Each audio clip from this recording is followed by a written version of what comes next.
Giannis was upgraded earlier this afternoon. So what went into that? And obviously, what are your thoughts on him playing tonight? Yeah, I think the word we've used is he's making progress. So, he did some work on the court. We'll take a second and listen to him in the back, listen to the medical, listen to the sports performance group, and, update if there's any changes or when it's appropriate. So, yeah, that's it. Okay. So as of now, it's still up in the air whether he can go tonight. Yes. Okay. Thank you. Brian in the second row. Hey, Coach. We've seen a couple times in this playoff some guys come back, maybe Harden or Trae Young, who they couldn't do the stuff their team need them physically. If ever Giannis gets back, with all the things he does, are you confident he'll be able to, even if he can't say score, he can still rebound or do something to help you guys out? Oh, for sure. I mean, he impacts the game so many different ways. And, I think, obviously to get clearance, he's going to have to, demonstrate, that he can, rebound, block a shot, do all those things. And the way he scores and his skills are very unique. And so, yeah, a lot of confidence that he's going to be able to impact winning in a really positive way whenever it is that he plays. Jeff over here on the left.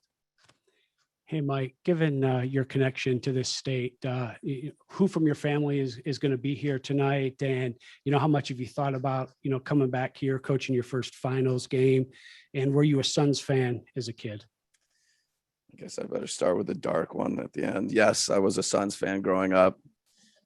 If is this the Al McCoy room? If it's not, I want to spend some time there. I listened to him on the TV and the radio, and great fond memories of watching the Suns and Walter Davis and Paul Westphal, and you could go on and on. So yes, big Suns fan growing up. My mom and dad will be here. Pretty cool.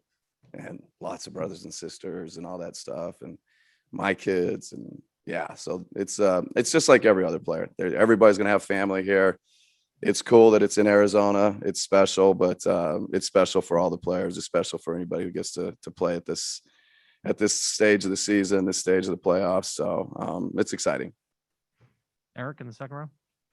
Obviously, DeAndre Ayton has been such a big part of what they've done in this postseason. How do you feel like Brook can affect the way that he plays, but also still be an impact player at the rim?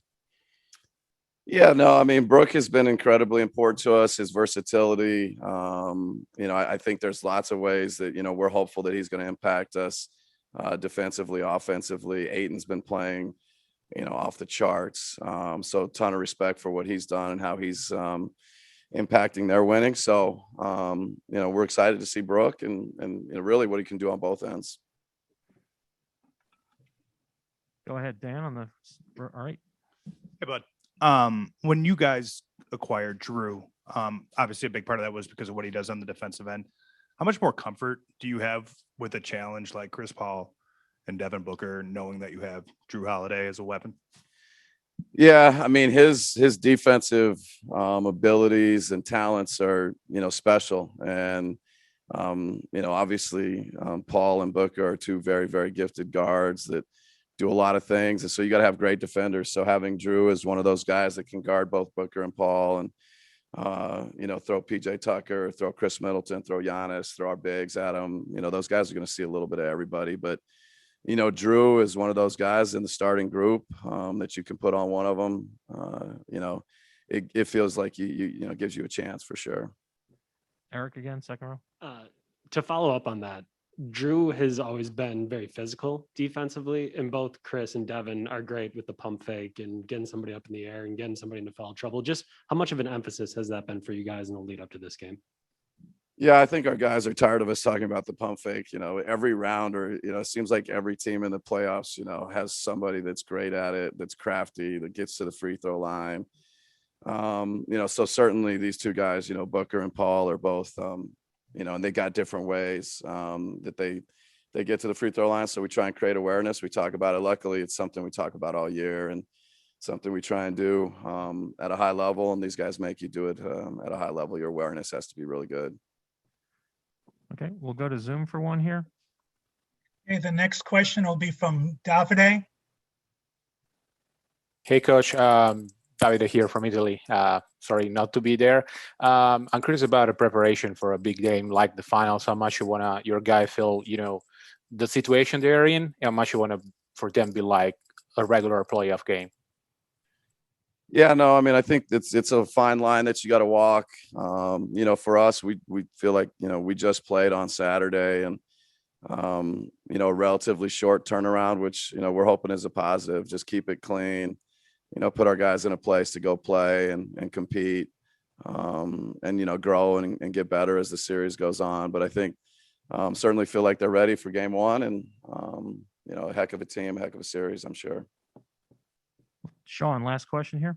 But how much does Chris Middleton accept the challenge of being the lead singer, so to speak, whenever Giannis doesn't play?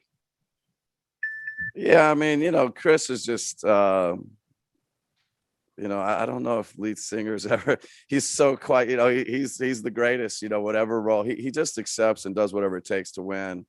If we need a little bit more from him without Giannis, you know, he's accepting of that responsibility. If we need more of him when Giannis is playing, he's accepting of that responsibility. He's just a guy with, you know, he takes whatever we need and usually delivers. And he has just a very quiet way about doing it that's very special, that I think helps him be prepared for whatever we need.